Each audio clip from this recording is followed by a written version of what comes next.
Au first look de Samsung, j'ai vu tout un tas de folies les amis, des hologrammes, retour vers le futur, on y est, Android de compagnie, des moniteurs 3D sans lunettes et des vitrines habillées en micro LED. Ouais, c'est les technologies d'un futur pas si lointain, mais au milieu de tout ça, figurez la gamme audio-vidéo du géant coréen et je vous partage leur plan en 5 étapes pour rester les numéros uno du secteur en 2025. Mais avant ça, laissez-moi vous présenter le X8 Pro Omni de Ecovacs. Oui, c'est le sponsor de cette vidéo et je les remercie beaucoup pour avoir allégé les frais de mon voyage à Vegas. Ecovacs, spécialisé dans les robots aspirateurs super perfectionnés, plutôt haut de gamme, qui offre un nettoyage super complet. Ça aspire et ça lave le sol. Il y a le X8 Pro Omni, il y a de l'IA à l'intérieur, il cartographie l'espace, il évite les obstacles, il est compatible assistants vocaux, c'est la folie le truc. Niveau architecture, il est équipé d'une serpillière pour nettoyer le sol et d'une fonction aspirante, aidé de cette petite hélice là, le petit bras qui permet d'aller récupérer les saletés dans les coins. Et puis une fois terminé, eh bien retour à la base et il fait tout son entretien tout seul, il fait sa life. À côté, c'est le X5 hybride. Alors lui, il offre en plus la possibilité de passer en mode manuel avec le manche qu'on clipse comme ça. Et sa forme permet aussi d'aller facilement dans les angles. Et pour finir, dans la base, regardez, c'est super tornado pour récupérer toutes les trouvailles du X5. Bonjour à tous, c'est Benji, bienvenue sur la chaîne pour découvrir un aperçu des gammes audio-vidéo 2025 et donc les 5 ingrédients mystères de la recette magique de Samsung. Étape 1, Vision AI. Alors là, c'est le gros délire. En fait, le téléviseur devient un membre de la famille. C'est ton pote, le truc, c'est le AI Compagnon développé en collaboration avec Microsoft.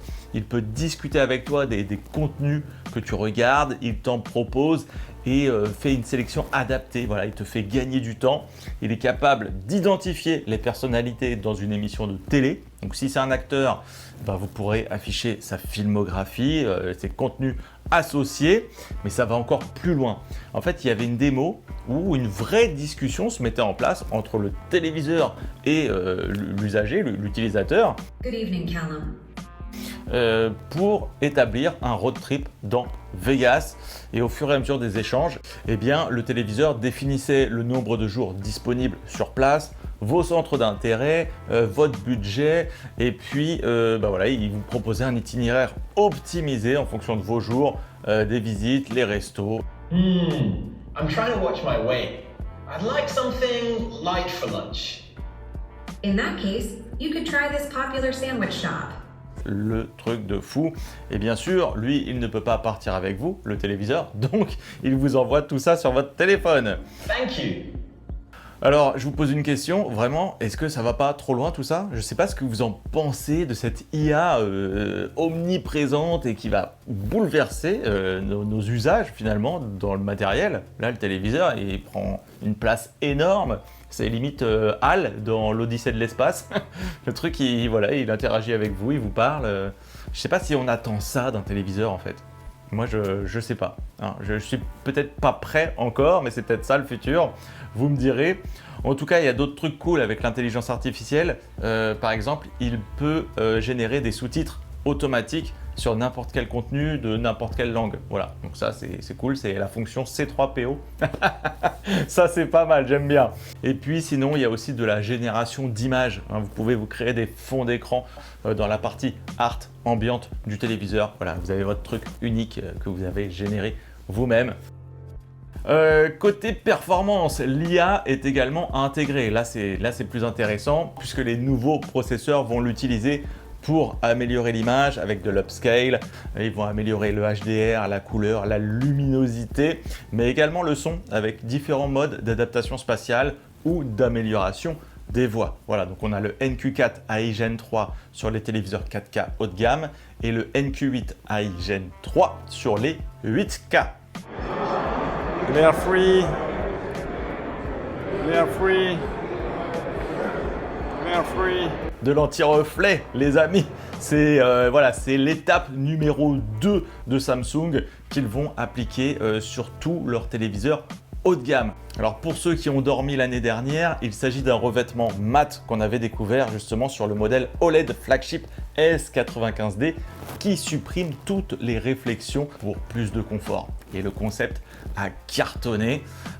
Donc du coup, bah voilà, on retrouve ce type d'anti-reflet génération 2 maintenant sur le Neo QLED 4K Samsung QN90F.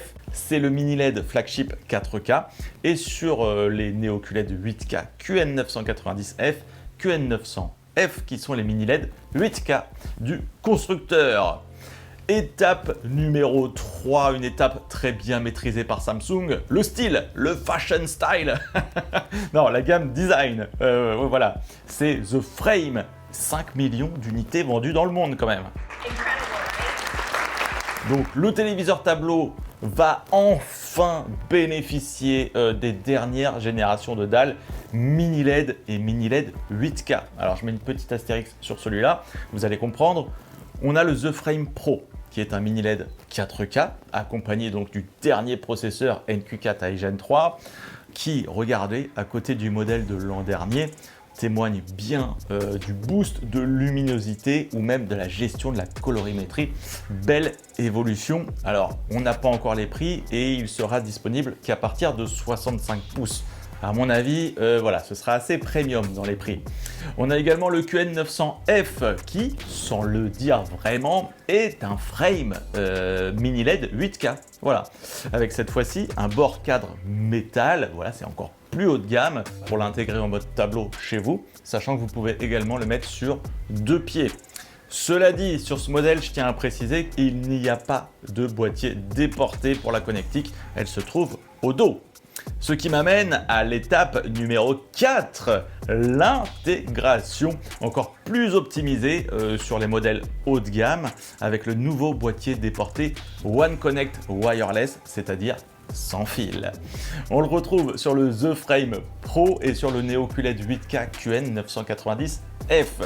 Ce boîtier offre une liaison en Wi-Fi 7. Voilà, donc ça permet des transits de source jusqu'en 4K 120 VRR bien stable, même à travers un meuble. On retrouve sur le boîtier 4 HDMI et 2 USB.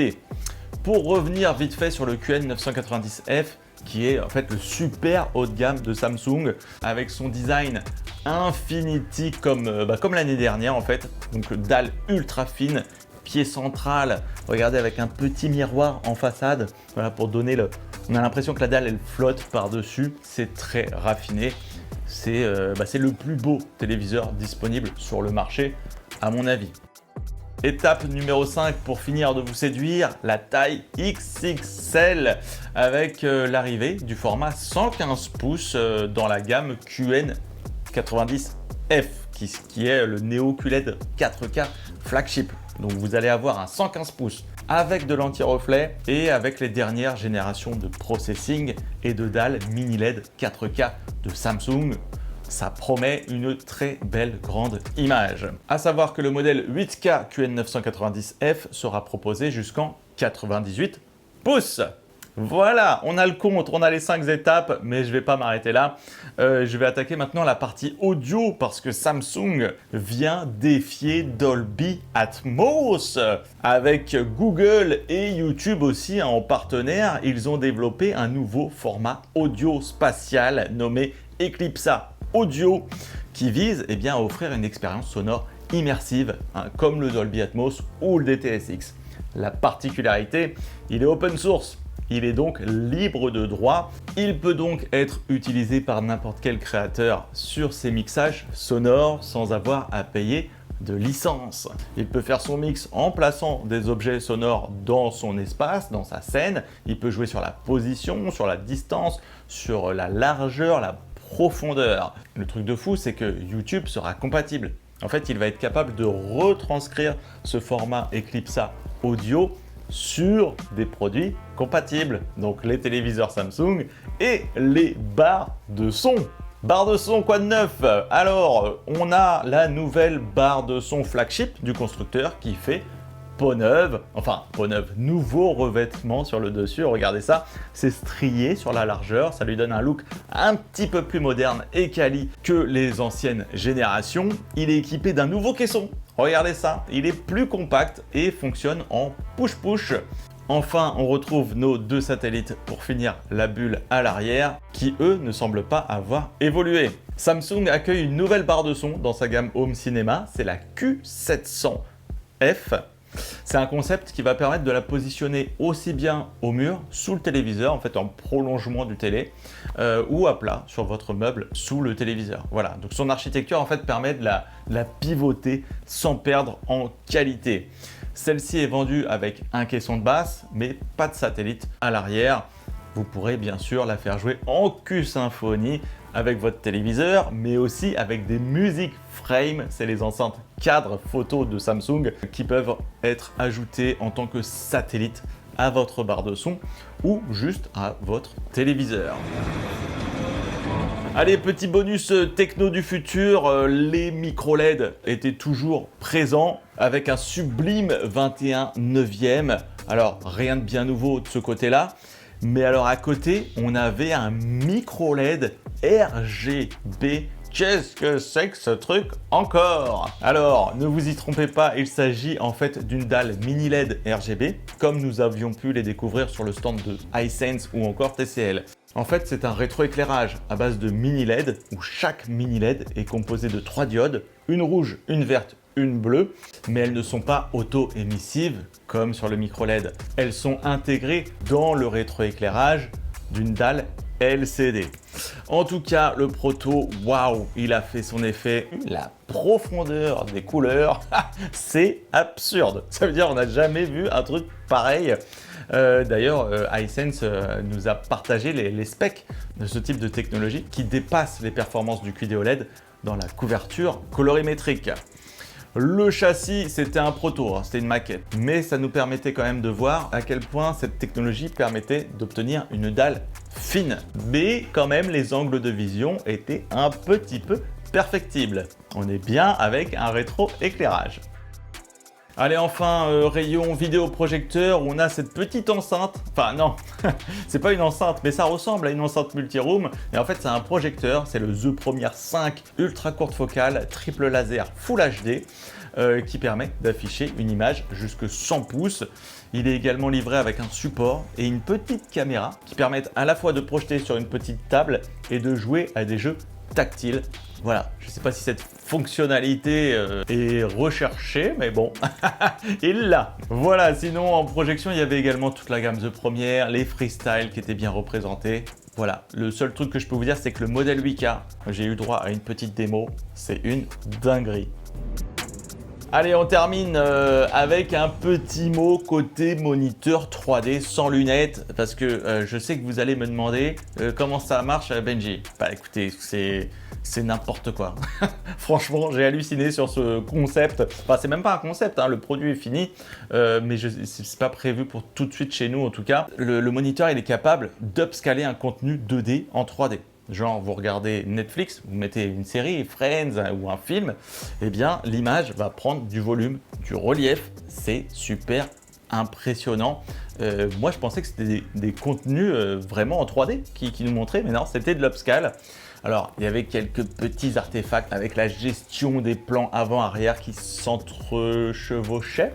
Mais non, mais franchement, c'est parce que je cherchais les embrouilles. C'était vraiment très impressionnant. Et alors, on pouvait également jouer à un jeu vidéo qui, lui, a été développé avec des outils compatibles avec ce type d'écran. Franchement, c'est mortel. On déplaçait un espèce de chevalier là dans un décor enneigé. La neige qui sortait de l'écran, les bois, enfin les troncs d'arbres. Quand on déplaçait la caméra, il passait comme ça devant les yeux.